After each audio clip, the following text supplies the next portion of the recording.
Olá, seja muito bem-vindo. Hoje eu tenho a honra de entrevistar o Cadu da Silo Martins Seguros, uma empresa extremamente renomada. A gente vai falar sobre a marca, sobre a história e principalmente sobre o mercado de seguros. Cadu, seja bem-vindo. Que honra lhe receber no nosso estúdio. Obrigado, eu que agradeço. Espero que seja um bate-papo muito interessante. Que legal. História incrível, né? Da empresa, eu estava vendo 1995, né? Foi. E você recebeu inspiração do seu pai, foi indicação. Você imaginava que um dia você chegaria onde você chegou nesse mercado? Era tudo muito novo? Conta um pouco dessa jornada. Não, eu nunca imaginei, né?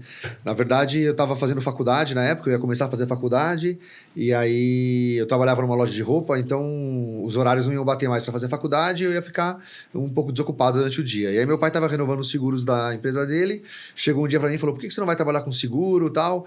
E é engraçado que eu pergunto hoje para ele de onde que ele teve a ideia, ele não lembra. Ele fala, não sei, só sei que me deu essa inspiração, esse insight, fui lá, falei com você gostou da ideia, e aí foi para frente, né? Então, quando eu comecei, ele emprestou uma salinha para mim, tinha, sei lá, uns 3x3 ali na transportadora que ele tinha, e eu sozinho, e aí começou, né? E aí tudo é história, né? De 1995 a 2025 agora, fez 30 anos, 30 anos. Agora no início de agosto, e uma jornada...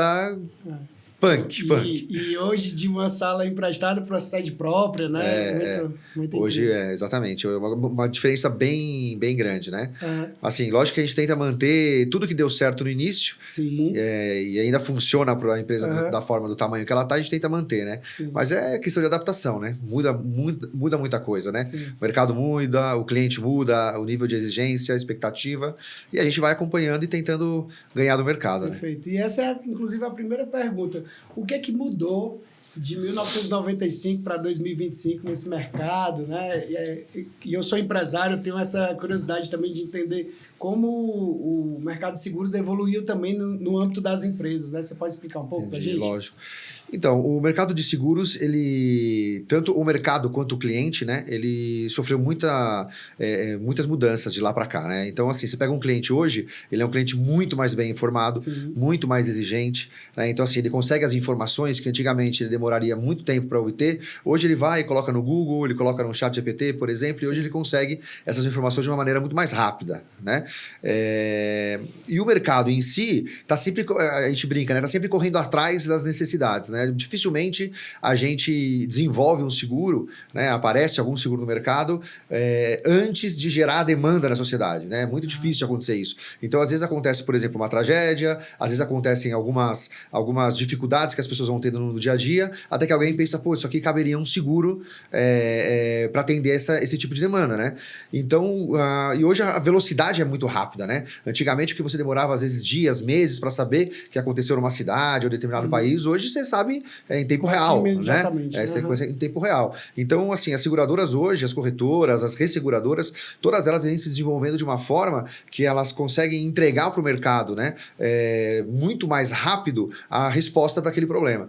Né? Então, assim, o mercado ficou muito dinâmico. O mercado de seguro, ele é um mercado muito dinâmico, né? Sim. E eu acredito que isso facilita para vocês também, né? Porque acaba que você entrega ali um produto extremamente vinculado à necessidade do cliente, né? Isso. Talvez antes entender essa necessidade fosse mais demorado, né? Tanto entender a necessidade quanto entender que não funciona. Perfeito. Né? Antes era a mesma coisa, você fazia um planejamento gigantesco, por exemplo, para desenvolver um produto, para desenvolver uma ideia, e aí quando você colocava em prática no mercado, demorava muito tempo para você sentir que aquela ideia não ia pegar. Né? Então a gente tem vários exemplos, por exemplo, de seguros que tiveram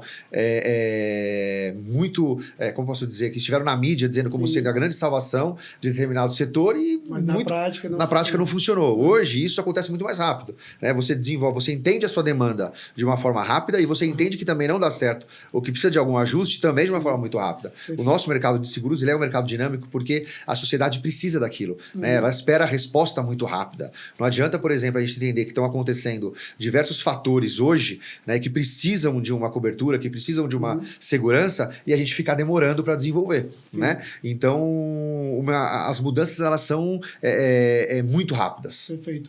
Eu tenho uma agência de publicidade, quando a gente vai desenvolver um planejamento de campanha, ali a gente vai determinar qual o nicho que vai ser desenvolvido naquela campanha, qual o perfil de público, né? Qual a classe social, faixa etária e tudo. No seguro, há também essa segmentação, vou oferecer um produto um perfil de classe social, para um perfil de dor, né?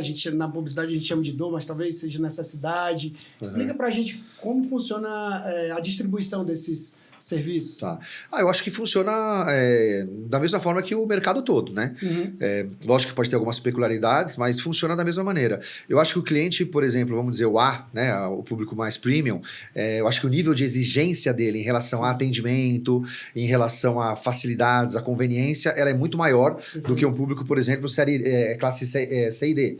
Né? O público classe C e D, ele está muito mais preocupado em garantir aquele patrimônio que ele conseguiu obter com muita dificuldade. Perfeito. Né? Então, você pega, por exemplo, uma pessoa que conseguiu, depois de muito tempo, comprar um carro. Né? Essa pessoa ela vai querer garantir o carro. Independente, por exemplo, se ela vai levar mais tempo para receber o guincho, se o guincho vai chegar com algum lanchezinho na hora para ela. Né? Não que isso não seja importante também, não significa que vai tratar mal, nada disso. Mas significa que você vai colocar menos perfumarias que vão deixar o custo do seguro mais barato, mais acessível para essas pessoas. Né? Você considera hoje, por exemplo, que menos da metade da frota de veículos do Brasil hoje ela é segurada, tá? Não que esses 50%, por exemplo, eles são seguráveis, porque tem muito veículo muito antigo, veículo que o estado de conservação não está muito bom, mas é um mercado ainda muito grande no Brasil. Tanto é que hoje as seguradoras, elas discutem muito, principalmente com a SUSEP, com outros órgãos reguladores, de como transformar o seguro mais acessível, né? De como democratizar essa construção do mercado de seguros, porque ele tem muito para crescer. Hoje ele está muito concentrado, o mercado de seguros, né? E por outro lado, você tem a classe A que ele exige o quê? Uma expectativa, um atendimento completamente diferente. Né? Então ele quer facilidade, ele quer ser atendido naquele momento, experiência tem que contar demais. E o mercado de seguros, né, principalmente das corretoras, eu vou dizer, né, do nosso segmento, ele é um mercado onde você conseguir demonstrar valor é muito difícil. Porque é uma promessa. Intangível. Né? É intangível. Então é aquele negócio assim, vocês trabalham com seguro? Trabalhamos. Vocês fazem seguro empresariais? Fazemos, né? Então você tem que tudo mostrar para ele como você vai trabalhar na hora que você tiver um sinistro, na hora que você tiver um problema. Então, assim, você tem que vender para o teu cliente uma confiança, né? Agregar um valor antes muito difícil de ser percebido. Né? Então, assim, muito na autoridade de que você fala, esse tipo de situação. E quanto mais exigente o cliente, quanto mais exigente for aquela compra, mais você vai ter que demonstrar uma experiência melhor para ele. Né? Então, você pega, por exemplo, um restaurante, às vezes. Você pega um restaurante... Eu tô falando por mim, tá? Você vai num restaurante onde eles falam que é o melhor restaurante que existe. De repente, você vai naquele restaurante e você acha a comida boa. É uma comida ok. Só que o atendimento ele é tão diferenciado, né? O ambiente é tão diferenciado que passa a ser para você o melhor restaurante realmente. Não significa que é a melhor comida, mas a experiência que você teve, ela é a melhor. E eu acho que o público A, o público B, o público A, o AA, por exemplo, ele valoriza demais isso. Perfeito. E aí você tocou num ponto interessante, nem estava aqui no script, mas achei oportuno mencionar, que é a questão de ainda ter um percentual considerável de pessoas que optaram por não ter seguro, né? Isso. Você acredita que isso é por conta da cultura mesmo, ali, a cultura de segurar ali um patrimônio, né? Ou um bem, enfim, ou por conta do valor mesmo, valor final, ou os dois? Os dois, né? São os dois. Na verdade, assim, você vê muitas pessoas com poder aquisitivo extremamente alto que não faz seguro de nada. Porque ele tem uma cultura dizendo, isso não vai me fazer falta. E aí ele não faz. No dia que acontece o sinistro... Embora a gente tenha diversos argumentos para contrapor esse raciocínio deles. E a gente tem as pessoas mais humildes, realmente elas não têm condições financeiras de ter. Né? Então ela fala o seguinte, ou eu compro esse carro, ou eu faço seguro. Ou eu compro esse celular, ou eu faço seguro. Né? Então, assim, por isso que a gente fala que tem um desafio muito grande de democratizar o seguro. Só que o seguro, ele tem um princípio, que é o princípio do mutualismo, que são o quê? Várias pessoas pagando para poucas usarem. Então a gente precisa cada vez mais aumentar essa massa das pessoas pagando. Quanto menos gente pagar, por exemplo, mais caro fica o seguro. Isso na tecnologia é a mesma coisa. Quando você lança um produto na tecnologia, ele é caríssimo. Quando você transforma esse produto, por exemplo, acessível ao mundo inteiro, ele passa a ser barato. Né? A mesma coisa é o seguro. Você pega os Estados Unidos hoje, que é o maior mercado de seguros do mundo, é os Estados Unidos. Então, eles têm proporcionalmente os seguros mais baratos do que no Brasil. Por conta da alta demanda de pessoas. Exato, porque lá nos Estados Unidos, por exemplo, ninguém deixa de fazer nenhum tipo de seguro. O cara tem seguro do carro, o cara tem seguro da casa, o cara tem seguro saúde, o cara tem seguro de vida. Aqui não. Aqui que a gente ainda é um mercado, embora seja um mercado muito estruturado e muito sólido, o mercado segurador brasileiro, ele tem uma fiscalização que de poucos países existem, né? Ele é um mercado relativamente novo, né? Entendi. Então você pega, por exemplo, uma pessoa que ela faz seguro de um carro de 200, 300 mil reais financiado, mas ela não faz o seguro de vida. Uau. Qual é o sentido? Você perde 300 mil reais, 200 mil reais, por exemplo, se roubarem teu carro. E se você morrer? Como que você deixa a tua família? Né? Então, assim, é cultural. Inclusive, eu tinha até colocado isso aqui na pauta, que são os riscos, né? Acredito que os riscos é um dos pontos ali que talvez mude essa concepção, essa cultura, né? Cria esse hábito de contratar o seguro. Se a gente for olhar na prática para as pessoas que estão nos assistindo, né? Eu tenho uma empresa. Quais são os principais riscos que eu tenho ali, uma vez que eu não faço um seguro para minha marca ou para... Então, você consegue explicar na prática para a gente quais são esses riscos e a mesma linha de raciocínio para a pessoa? Lógico. Né? Quais são os principais riscos que o empresário ou, sei lá, um pai de família, um gestor ali possui, uma vez que ele não tem o seguro? Na verdade, assim, é difícil a gente dimensionar, na verdade, você colocar preço, por exemplo, num bem daquela pessoa, né? Mas, basicamente, é assim, tanto na empresa quanto na pessoa física, a gente diz o seguinte, o seguro mais importante é aquele que, se acontecer alguma coisa naquele bem ou com você, ele vai te quebrar. Perfeito. Tá? Falando assim, com a linguagem mais clara possível, mais didática possível. Se você tem uma empresa, uma indústria, por exemplo, vamos chutar, uma indústria de imóveis, tá? Se pegar fogo na tua indústria inteira, você tem dinheiro no banco para lá e reconstruir ela inteirinha? Não tem. Pergunta. Então você tem que fazer seguro de incêndio. Porque assim, qual que é a chance de se pegar fogo em tudo, você quebrar? É grande? Você tem que ter seguro. Né? Qual que é a chance de você ter o seguro de um carro, por exemplo, e se esse carro for roubado, você não conseguir comprar outro carro? Então você tem que ter seguro. Ou perder renda, né? Porque o carro foi roubado, né? Exato. O médico, por exemplo, a partir do momento que o médico é um médico cirurgião, qual que é o teu maior instrumento, né? Não, além do intelectual, qual que é o seu maior instrumento de médico cirurgião? É a mão. Perfeito. Se você perde, por exemplo, por algum acidente, você perde as mãos, o que você faz? Você vai trabalhar como? Você não vai trabalhar. Então você tem que ter um seguro que possa suprir isso. Né? Então, assim, se você sentar com um profissional do mercado de seguro e você começar a conversar com ele e você passar para ele quais são os seus receios, com certeza a gente vai desenvolver um seguro para aquilo. Com certeza vai ter uma lacuna ali que ele precisa sempre vai preencher, ter. né? Então a gente faz muito seguro, por exemplo, na Silo Martins, de seguro de médico. Então o médico a gente fala, não adianta eu fazer para você só o seguro que vai cobrir a tua morte. Ele tem que ser o seguro, porque a tua morte ele vai garantir o quê? Os seus familiares. Maravilhoso. Então assim, você vai deixar os seus familiares tranquilos até o momento que eles possam se restabelecer, que a sua esposa ou seu marido possam voltar a trabalhar, né? Depois daquele período todo de luto, né? Então você faz o seguro de vida. E se acontecer com você? E se você ficar inválido, por exemplo, como que você vai ser bancado, por exemplo? Né? Então você tem que ter um seguro de incapacidade, um seguro de despesas médicas, então tem toda uma demanda para isso. E outra coisa no médico, por exemplo, que pode gerar, a que a gente fala, né, pode quebrar um médico, por exemplo, considerando um médico como se ele fosse uma empresa mesmo. Um erro que ele pode cometer. Né? Por mais craque que aquele médico seja, ele não é infalível, né? Então algo pode acontecer, então ele faz um seguro de responsabilidade civil profissional. Caso ele cause algum dano a uma pessoa, por exemplo, no momento que ele está prestando serviço, aquela pólice ela vai lá e cobre os danos que ele causou. Ou seja, você não pode estar exposto. Basicamente é isso. Ah, mas eu não quero fazer o seguro do meu celular. Tudo bem. Você vai quebrar se roubarem teu celular? Não, vou sentir falta, vou ficar pé da vida, mas não vou quebrar. Então tá bom. Então isso aí, se você não quiser fazer, abre mão. Não tem problema. Agora, tem coisas que você não pode abrir mão. Seguro saúde. Como que você faz com seguro saúde? A gente brinca lá na corretora, a gente fala assim, ó... viva com água e pão, mas não fique sem seguro saúde. Uma diária de UTI, 15, 20 mil reais, como que você faz? Se precisar ficar 15, 20, 30 dias numa UTI, por exemplo. Né? Ah, eu tenho dinheiro. Ok, mas olha a grana que você vai perder com isso. Né? Mas 95% não tem esse dinheiro.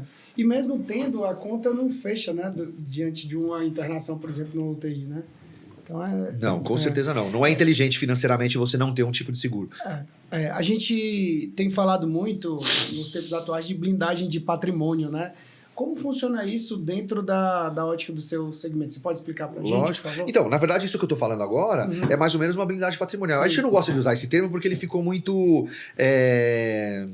ele ficou um termo usado por todos os... Né? Ficou banalizado, né? Sim. Na verdade, mas não deixa de ser uma blindagem patrimonial. Então é o seguinte, você vai pegar todo o seu patrimônio e a gente vai avaliar quais são os riscos que você tem de perder aquele patrimônio, ou ele de forma integral ou de forma parcial. Certo. Né? E aí você vai colocando os seguros. Então, por exemplo, no teu caso, vamos supor, você tem agência de propaganda. Então, eu vou falar para você quais são os eventos que podem acontecer, que podem vir a fazer a tua agência de propaganda quebrar, por exemplo. Sim. Aí você fala, Cadu, se pegar fogo, eu quebro. Legal, então vamos fazer um seguro de incêndio. Perfeito. Se roubar, por exemplo, você quebra? Olha, se for pouquinho, não, mas se for bastante, eu quebro. Sim. Então, vamos fazer seguro dos equipamentos principais, Perfeito. dos equipamentos mais caros. Né? Aí a gente faz um seguro de responsabilidade civil, caso você gere um dano a algum terceiro, por exemplo. Né? Aí você tem, por exemplo, você é casado e tem filhos. Então vamos fazer um seguro de vida. Ah, Cadu, mas eu tenho muito dinheiro, não precisa. Ok, então vamos manter esse teu dinheiro? Vamos manter exatamente como tá? Vamos fazer então um seguro só para garantir o quê? O que você vai gastar para fazer o inventário, para passar para os seus familiares esses seus bens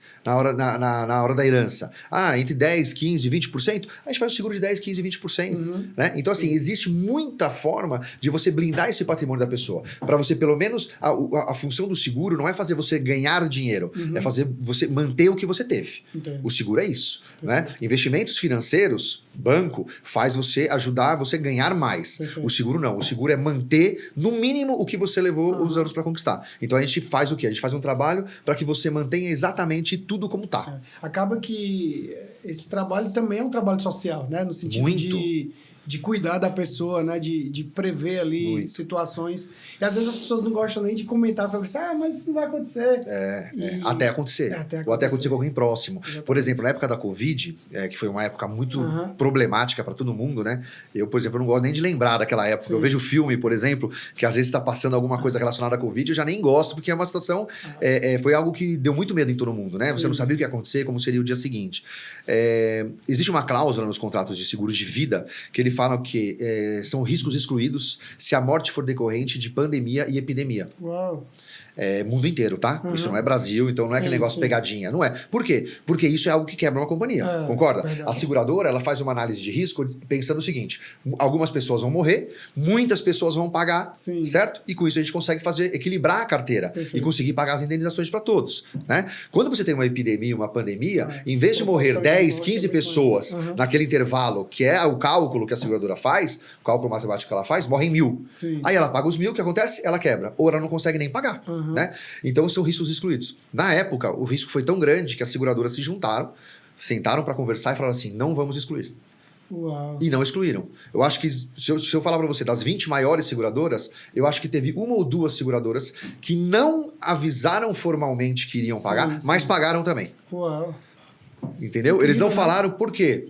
Por questões, de repente, estratégicas. Eles falaram, não vamos avisar que a gente vai pagar. Mas quando tinha uma pessoa que morreu de Covid, levava para ele e pagava. Então, tem mais função social do que isso?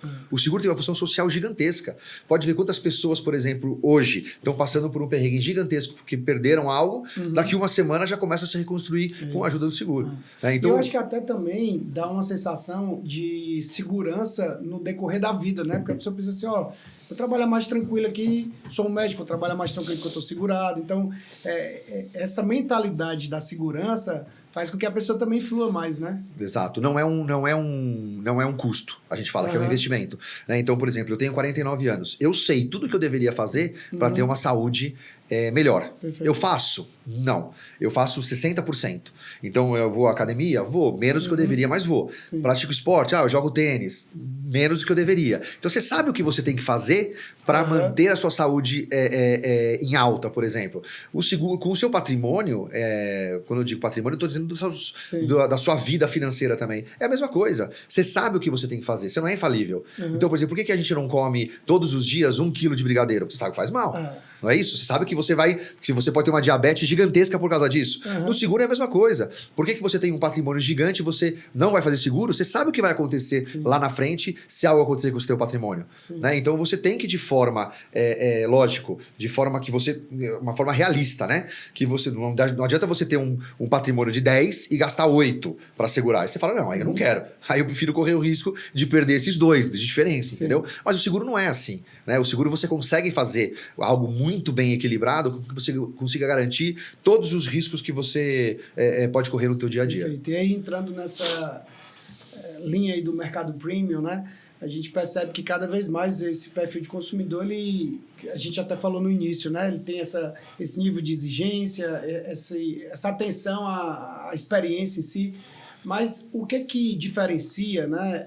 Quando um cliente desse nível ele está buscando seguro, o que diferencia uma corretora de outra? Assim, o que ele precisa buscar na corretora, não só no serviço que vai ser entregue no que diz respeito ao seguro em si, né? Que eu gostaria também que você explicasse, mas na prestação do serviço ali que torna o intangível tangível, né? Você tem um checklist assim, para esse perfil de público buscar o seguro correto, com a corretora correta? Tem. Na verdade, assim, a corretora hoje, vamos dizer o seguinte, para você ter uma corretora que se destaque, assim como qualquer outra profissão, né, você tem que ter o quê? Uma qualidade técnica muito grande, né, e um atendimento muito bom. Sim. Né? As corretoras têm isso, muitas corretoras têm, mas a grande maioria não tem. A grande maioria, o cara busca sempre o quê? Sempre ganhar no preço. Tá. E aí ele vai ganhar no preço, ele pode ficar com o cliente durante 10 anos com ele, porque o cliente não precisou de nada, né, naqueles 10 anos, como no primeiro ano ele já pode perder aquele cliente. Por quê? Porque para ganhar o seguro, ele fez um seguro mal feito. E eu falo, o seguro caro é o seguro mal feito. Uau. Entendeu? É o seguro caro, é o seguro mal feito. Que quando você vai perceber, na hora que você tiver um sinistro, na hora que você bater um carro, por exemplo, de 200 mil reais, 300 mil reais, que é o prejuízo que você vai ter que pagar para a pessoa, você perceber que você contratou 50 mil de terceiros. E você fala, putz, eu fiz um seguro e ainda vou ter que pagar 250 pau do bolso. Né? Qual é o sentido disso? Sim. Não faz o seguro, então. Não faz o banco o risco sozinho. Né? Então eu acho o seguinte, eu acho que a grande diferença da seguradora, ela conseguir a da corretora, hoje, ela conseguir se posicionar de uma forma que ela diga, da mesma forma que o médico fala, esse tipo de cirurgia eu não vou fazer em você, porque você não precisa ou porque não é a forma correta. Entendeu? O advogado, a mesma coisa, eu não vou entrar com essa ação porque você vai perder. Né? Você só vai gastar dinheiro, então eu não vou entrar com uma ação da forma que você quer. A corretora de seguros é a mesma coisa. Eu não vou fazer o seu seguro dessa forma, porque eu sei que na hora que você tiver um sinistro, você vai ter problema. Né? E na hora que você tem o problema, o cliente esquece que ele quis fazer lá atrás. Ele não vai falar assim... resolver o problema dele. Ele não vai chegar e falar, Cadu, putz, eu lembro mesmo que eu queria fazer um seguro barato, então você não vai me cobrir nada, então eu tô tranquilo. Ele não vai falar isso. Ele vai exigir que você dê um atendimento para ele, como se ele tivesse contratado o melhor seguro do mundo. Então, como que você dá esse atendimento? Fazendo o melhor seguro que existe. Né? Então, assim, eu acho que o posicionamento da corretora, ao zero de jogo, já mostra porque ela veio. Sabe? E eu penso que também o tempo de mercado que essa corretora tem é super importante, né? Muito. Porque serviços ruins, eles não duram muito tempo, Não, né? não. Ou se dura, eles vão mudando de nome em nome ali, né? Reconstruindo algo que não está legal. E vocês têm 30 anos de mercado, né? 30 anos. Esse mês agora, a gente foi indicado, a gente é na GPTW, né? Que é Great Place to Work. Então, a gente é uma empresa hoje, melhores empresas para se trabalhar. A gente se preocupa muito isso. A gente se preocupa muito com o colaborador, com o ambiente que o colaborador trabalha. Por quê? Porque isso reflete diretamente no atendimento. Isso. Né? A gente fala o seguinte, eu falo para os nossos colaboradores, tudo pode. Menos o que a gente não consegue fazer. Então, quando o cliente liga para a gente pedindo um serviço, a gente vai atender da melhor forma possível. A gente acompanha a abertura daquele processo, a gente faz o monitoramento até a conclusão desse processo. Né? E para isso, você precisa ter o quê? Você precisa ter estrutura. Não adianta eu vender lá atrás um pós-venda que vai ser maravilhoso, apostando que não aconteça nada. A gente não. Eu não tenho problema nenhum. Se acontecer, ele vai ter uma experiência maravilhosa com a gente. Lógico, erros podem acontecer? Podem, mas você tem o erro e resolve rápido. Né? A gente tem um índice de conversão, de renovação, de 92%. Uau. Então, de cada 100 clientes, 9,2 renovam com a gente. Ou seja, a gente não perde renovação. Sim. E a gente não perde por quê? Porque eu sou mais barato? Não. Eu tenho um custo justo, a gente tem um custo competitivo. Só que a gente tem um atendimento diferenciado. Sim. Né? Então, assim, da mesma forma que o médico, por exemplo, eu falo, putz, eu não consigo entender. Por exemplo, eu vou dar um exemplo de médico para você. Sim.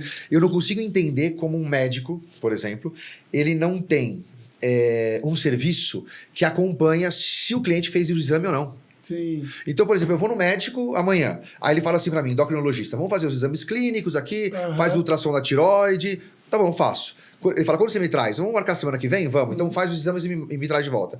Se eu não fizer o exame, ninguém vai me ligar. Vai ficar um ano lá e vai ficar um ano. E aí o cara vai falar o quê? Ah, eu morri. Ah, você não trouxe? Sim. Né? Então, assim, se eu tenho esse atendimento no seguro, eu tô perdido. Verdade. Eu tô perdido. Né? Por quê? Porque é um ramo que ninguém quer fazer seguro. Ninguém acorda de manhã e fala, nossa, delícia, hoje eu vou ligar pro Cadu, vou fazer um segurinho residencial, um seguro de responsabilidade civil. Ninguém. Todo mundo faz sem querer fazer. Né? Faz porque é importante, até o momento que ele precisa. Né? Então, eu acho que o cliente de alta renda, que foi a tua pergunta, o cliente de alta renda, eu acho que ele exige o quê? A experiência. Ele exige o quê? Ele exige que o atendimento, né, seja técnico, qualificado e rápido, ágil. Perfeito. Não adianta você ser muito rápido e só falar besteira. Não adianta você ser lento, você ser um craque, só que você é lento porque você não tem estrutura. Não, você tem que o quê? Você tem que equalizar. Né, equalizar o atendimento de velocidade, o atendimento ágil, dando todas as ferramentas para o teu cliente. Eu quero ser atendido pelo WhatsApp, eu quero ser atendido pelo e-mail, eu quero ser atendido por telefone, né? E o atendimento técnico. Então, lá na corretora, lá na Silo Martins, por exemplo, a gente não tem nenhum atendente que não seja técnico, que não entenda do produto. Perfeito. Então, a gente tem o pessoal que cuida de residencial, o pessoal que cuida de condomínio, o pessoal que cuida de benefícios, que é o Vida, o Saúde, o Odonto. Então, todos eles vão te dar um atendimento instantâneo, né, e rápido. A gente não tem aquela resposta naquele momento, porque muitos assuntos são complexos, mas aí a gente faz o quê? A gente faz um follow-up, a gente liga para o cliente, informa que está demorando, informa o porquê está demorando, informa o que a gente está negociando, né? Então, assim, eu acho que o cliente alta renda, ele é um cliente exigente, ele tem as informações. Perfeito. Né? Então, não adianta você largar o cara achando, por exemplo, que ele tem que usar, que ele está no teu tempo. Não, você tem que andar no tempo do teu cliente. Sim. E nessa história aí de 30 anos, né? Provavelmente você se deparou com alguma situação ali extremamente curiosa, para não dizer importante, né? Nessa jornada. Deve ter inúmeras histórias, mas você se recorda de uma história que marcou vocês, assim, como empresa? Poxa, que bom, talvez a pessoa fez o seguro no outro dia aconteceu alguma situação, né? Tem uma história parecida com essa. Eu tenho um amigo que há muitos anos ele já era cliente nosso. Só que ele fazia todos os seguros com a gente, ele fazia o seguro de vida, o saúde da empresa, era com a gente. E ele deixava sempre o seguro empresarial, o patrimonial, ele deixava com um corretor amigo do sócio dele. Muitos anos. E a gente já tinha entendido que o amigo também queria prestigiar, o sócio queria prestigiar o amigo, né? Então, a gente nem entrava no mérito disso. E foi indo, a gente fazia todos os seguros, todos os anos renovava, fazia as renovações sempre atualizando, o que precisa atualizar, tal. Um dia, esse cliente ligou para mim, né? O que fazia todos os seguros com a gente, falou: Cadu, eu tô achando que essa minha apólice patrimonial, ela não tá legal. Eu acho que ela tá meio capenga. Meu sócio falou que o corretor já tinha visto. Você não quer dar uma olhada para mim? Sem compromisso? Aí eu falei para ele assim, não vou falar o nome dele. Eu falei assim, não, manda para mim a apólice, deixa eu dar uma olhada. E aí eu te devolvo com as observações e você manda para ele. Para ele corrigir se vocês entenderem que é o caso. Tá bom. Aí ele mandou a apólice. Realmente a apólice estava muito defasada. Tá? Então era aquela apólice que eu falei, o seguro caro é seguro mal feito. Sim. Era um seguro baratíssimo que ele falou, só que tudo estava subcontratado. Então, por exemplo, o valor de reconstrução da empresa dele era 45 milhões, estava 18. Sim. Sabe? As coisas nesse nível. E aí eu peguei e fui falando, fui relatando, fiz à mão mesmo, na folha que ele me mandou, digitalizei e devolvi para ele. Ele falou, tudo bem, vou passar pro corretor. Aí ele falou que passou, tal, deu uns 2, 3 dias, ele me ligou e falou, ixi, deu um rolo aqui. Falei, o que aconteceu? O cara ficou doido da vida, que a gente mandou a cotação para você, brigou com o meu sócio. Meu sócio falou, se vira aí, resolve você. Aí eu falei, tá bom, daqui que a gente faz então. Eu fiz. Enquanto a gente estava emitindo a apólice, tá? Não tinha emitido ainda. A seguradora tinha feito a inspeção, estava em processo de emissão, pegou fogo no estabelecimento do cara. Sério? Pegou fogo numa cabine que ele tinha de energia. De madrugada, demorou para perceber, tinha a brigada não estava muito bem preparada. Ele teve mais ou menos 17, quase 18 milhões de prejuízo na apólice. Só que a gente já tinha feito pelos 45. Ou seja, então a seguradora, ela paga... Como eu segurei 100% do que vale, eu pago 100% do prejuízo até o valor contratado. Se tivesse do jeito que estava, como ele estava só nos 18 e ele tinha 45 ali de valor, ele segurou quanto? 1/3. Sim. Ela ia pagar só 1/3 do prejuízo. Ela pagaria os 6 milhões. Então, assim, numa questão de detalhe, de dias, ele deixou de... Ele recebeu os 18 ao invés de receber 6 milhões. Ele teria 12 milhões de prejuízo. E a gratidão, né? Não, o cara, assim... Esse é o cliente eterno. Fica até ruim, porque a gente fala assim pra ele, olha, vai ter que fazer isso. Não. Faz do jeito que você quiser. Eu falo, não dá pra falar do jeito que eu quiser. Já tá no lucro já, né? Porque você vai jogar pra mim toda a responsabilidade. Porque qualquer coisa que acontecer, você vai falar, você fez como você quis. Ele fala, não tem problema, faz como que você quiser. Então, assim, isso aí marcou muito a gente, justamente naquilo que eu falei pra você um pouco tempo atrás. É o posicionamento. Você falar, desse jeito eu não vou fazer. Mal feito eu não vou fazer. E nessas horas você vê que ter um negócio como o seu não é só questão de vender um seguro, mas de transformar a vida da pessoa, né? De ajudar, de ter um propósito, né? Porque, imagina, talvez se a situação da apólice não tivesse sido mudada, a empresa dele até hoje poderia estar passando por dificuldades milhões, né, ali. Então, a gente sabe como isso impacta no caixa, né, de uma corporação. E aí a gente está vivendo aí a era da tecnologia, da inovação, né, inteligência artificial, tudo isso acontecendo de forma muito acelerada. O mercado de seguro, ele vem acompanhando toda essa evolução de forma acelerada igual, ou você percebe que o mercado está tentando se adaptar? Quais foram as mudanças que o mercado teve nessa era aí da tecnologia, da inovação? Não, hoje a gente tem os atendimentos primários, né, que são aqueles atendimentos iniciais, por exemplo, de receber um WhatsApp, por exemplo, para fazer um direcionamento para uma pessoa que atende outra. Os chats, por exemplo, de questões mais simplificadas, a inteligência artificial já está entrando bastante. Eu ando um pouco na contramão do mercado, né? Eu falo para o pessoal assim, lá na corretora, eu falo, quanto mais o pessoal estiver utilizando a inteligência artificial, por mais qualificada que ela seja, menos eles estão tendo a sensibilidade de escutar o cliente, né? Humano. Eu falei assim, então aqui não tem problema, a gente gasta mais com o colaborador em vez de uma IA, gasta muito mais. Então assim, tudo que a gente precisa da sensibilidade do ser humano, a gente não vai mexer por enquanto. Então na Silo Martins, por exemplo, todos os atendimentos nossos são feitos por uma pessoa. Lógico, a pessoa mandou uma mensagem, eu queria falar com o Cadu, é um robozinho que vai direcionar, vai entender o que você quer e vai transferir para uma pessoa responsável. Mas a partir do momento que você põe a mão naquele assunto, aí você vai ser atendido por um humano. Mas eu acho que mas muitas coisas, por exemplo, a inteligência artificial já está ajudando, né? Então, a resolução de sinistros, né? A troca de informações quando você tem um sinistro recusado, esse tipo de situação, ela já tem evoluído bastante, sim. Legal. Mas não anda na mesma velocidade que os demais pontos do mercado, não.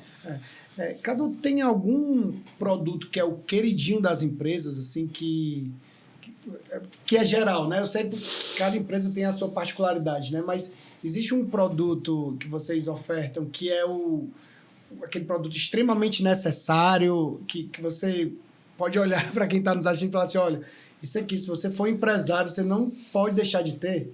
Tem. Então, na verdade, depende da tua atuação, né? Sim. Depende do segmento que você tem, principalmente quando você fala de empresa. Mas, assim, o queridinho das seguradoras e das corretoras é o seguro de automóvel. Sim. Mas não porque ele é o seguro mais importante, que ele não é o seguro mais importante, nem de longe. Sim. Ele é um seguro importante, obviamente, como todos os outros, mas se eu for colocar numa escala de 1 a 10, ele não é para mim, ele não é nem os top 5, por exemplo, tá? Só que ele é autovendável, né? É aquele seguro... E as pessoas usam todo dia o carro, né? Tá susceptível. Na verdade, aquilo que eu falei para você, sinistro, a pessoa está mais preocupada com o carro do que com a vida. Né? O cara tem um seguro de um carro de 100 mil reais, de 150 mil reais, e não tem um seguro de vida que vai impactar na vida nos próximos anos da família dele. Né? Então, assim, o automóvel ele é autovendável. O automóvel tem um volume de prêmio muito alto. Então, as seguradoras, elas vão atrás do automóvel, por quê? Porque tem volume de venda. Né? Então, com esse volume de venda, ela consegue aumentar o faturamento e por aí vai, né? Assim, as corretoras também. Então, eu não preciso vender para você a ideia de que você precisa de um seguro de automóvel. Você já sabe disso. Já existe uma cultura para isso, né? O seguro de vida, de repente, pode ser que quando eu falei para você fala, não, Cadu, mas eu tenho muito patrimônio. Se eu morrer, por exemplo, eu tenho uma grana na conta, minha mulher vende a casa. Então, você acha outras alternativas que, na nossa opinião, são alternativas erradas, né? Mas você acha outras alternativas que no seguro de automóvel não. Né? Então, assim, é o seguro de automóvel. Para nós, por exemplo, eu gosto muito. Falando de empresa, o seguro de responsabilidade civil, para mim, ele é fundamental. Por quê? Porque você nunca sabe o tamanho do buraco da responsabilidade civil. Pensa o seguinte, vamos falar um médico, tá? Vamos falar um advogado. Vamos falar um advogado que perde o prazo de uma ação, tá? Que a gente chama de perda de oportunidade. E muitas vezes o cara que ele perdeu o prazo é uma pessoa que está buscando uma indenização alta. Ele não sabe qual é o valor. Né? Não é igual um carro, eu não vou segurar meu carro. Se roubarem, o máximo que eu perdi é o valor do carro. Perfeito. Né? Num seguro de responsabilidade civil, você não sabe qual é o valor. Você pode bater num Fusca, como você pode bater numa Porsche. Né? Você pode atropelar uma pessoa que ganha 5 mil reais por mês, como você pode atropelar um presidente de um banco. Né? Então, o seguro de responsabilidade civil, ele é muito importante. Né? Ele é muito importante. Então, é o que eu falaria para você. Numa empresa, faça o patrimonial e faça o de responsabilidade civil. Esses dois você tem que ter. De qualquer forma. Perfeito. Você quer reter talentos? Faça o seguro-saúde né? Que você está dando um benefício para o seu funcionário de plano de saúde e seguro de vida. Né? Então, tudo depende muito da composição, tudo depende da expectativa daquela empresa. Mas de uma forma geral são esses. Mas de uma forma geral são esses. A gente está caminhando para o fim, essa conversa maravilhosa, daria para a gente ficar o dia todo aqui falando sobre seguro. Mas eu sempre gosto de encerrar com uma visão de futuro. Né? Nós estamos em 2025, você abriu em 1995, então são 30 anos. Imagina que a gente percorreu mais 20 anos, tá? Então a gente está em 2045. Como é que você enxerga o mercado nesse período? Como é que você visualiza a sua empresa? Eu gosto sempre de fazer essa análise, porque se a gente assistir esse vídeo daqui a 20 anos, a gente vai estar provavelmente dando um checklist ali de tudo que você falou. Então, se você puder trazer essa visão do futuro... Bom, o mercado, eu acho que da forma que ele já vem acontecendo, eu só não sei se vai ser de forma acelerada ou menos acelerada, o nosso mercado de seguro ele vai ser cada vez mais sólido, cada vez mais... Ele vai ter cada vez mais credibilidade, é um mercado de credibilidade, o mercado de seguros, né? E eu acho que o grande ponto, o grande salto vai ser quando a gente começar a atender aquelas pessoas que não fazem seguro hoje. A gente tentar criar, né, algum produto que faça com que essas pessoas que não entraram no nosso mercado, elas passem a entrar. Sim. Ou é o custo, ou é o produto um pouco mais enxuto, ou é um produto que realmente atenda aquela necessidade que às vezes a gente acha que a pessoa busca e não é o que está fazendo falta para ela. Né? Então, assim, a gente tem que buscar 50% do mercado que não está fazendo seguro. Né? Então, você pega, por exemplo, o seguro, você pega um mercado de televisão, por exemplo, de eletrodomésticos. O que muda muito é o quê? A qualidade, é o preço, mas todo mundo precisa de uma geladeira. Todo mundo vai em busca de uma geladeira. E todo mundo tem, né? E todo mundo tem, exato. Uma televisão, a mesma coisa. O seguro não. Né? O seguro, ele ainda é um produto elitizado.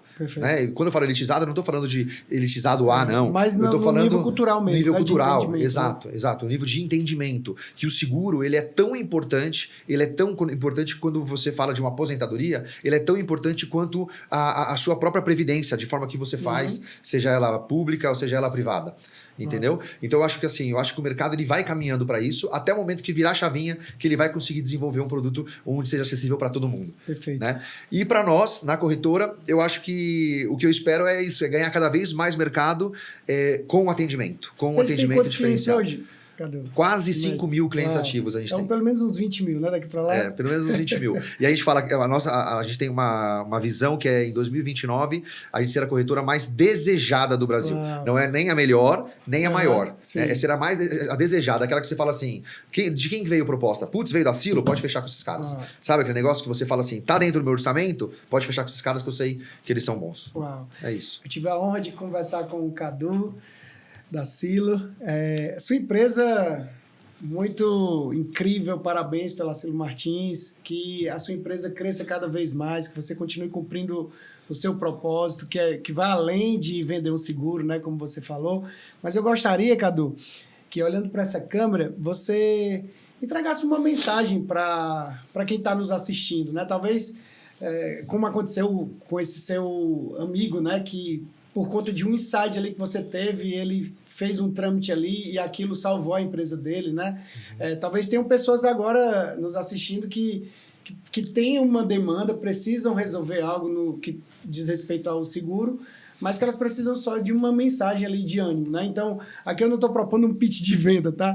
Eu estou propondo mais uma mensagem realmente de conscientização, né? Porque eu acredito que o que você faz vai além da venda de um seguro, né? É algo que transforma realmente, que protege as pessoas. Então, eu gostaria de encerrar você entregando essa mensagem para quem está nos assistindo. Tá bom, olha para lá? Pode olhar, por favor. Então, eu queria falar de novo a frase que eu falei no meio da nossa conversa, que é que seguro caro é aquele seguro mal feito.